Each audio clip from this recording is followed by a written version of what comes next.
My presentation is about energy and food security in the Ukrainian war, particularly focused on Germany.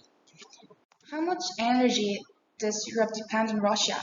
How is energy dependence on Russia affecting the member states of the European Union? According to this picture, Germany's dependence is 49% and Italy's is 46%.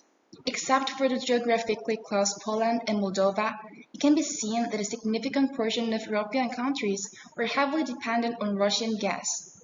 Germany's denuclearization policy since Schroeder's time has been a complete risk to Germany in the Ukrainian crisis, compared with France's 24% dependence on nuclear power plants, which has been criticized by the US and other Western countries. Germany's its lukewarm attitude. Germany is now facing a situation where it has to change the country's fundamental energy supply structure.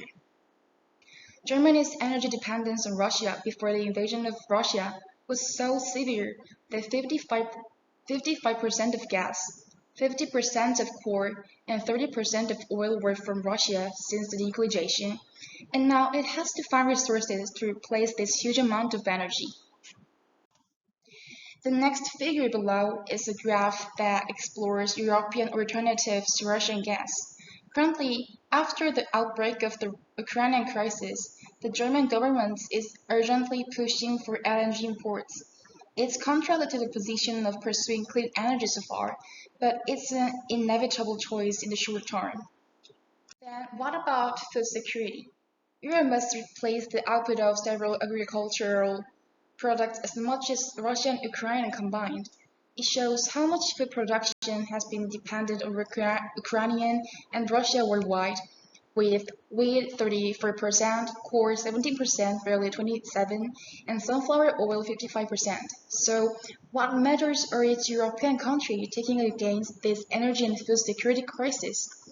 Of course, short-term alternatives are basic because it's right after the invasion of Russia, but policies that do not want to rely on Russian energy in the long run are being announced. First of all, on 8 March, the European Union announced a plan called Repower EU. Looking at the details, the government plans to completely break away from Russian dependence before 2030 with a big goal of lowering European dependence on Russian gas to the current 2/3 level by the end of this year. The UK is planning to support the socially disadvantaged with soaring energy costs due to tax refunds and budget support. Germany has been pursuing nuclear power phase-out for a long time, and the current situation is that too much social cost is incurred in returning to nuclear power plants to abandon this policy. Of course, after the invasion of Russia, other countries' dependence on oil has been reduced from 35% to 25%. It's a huge amount, 10%.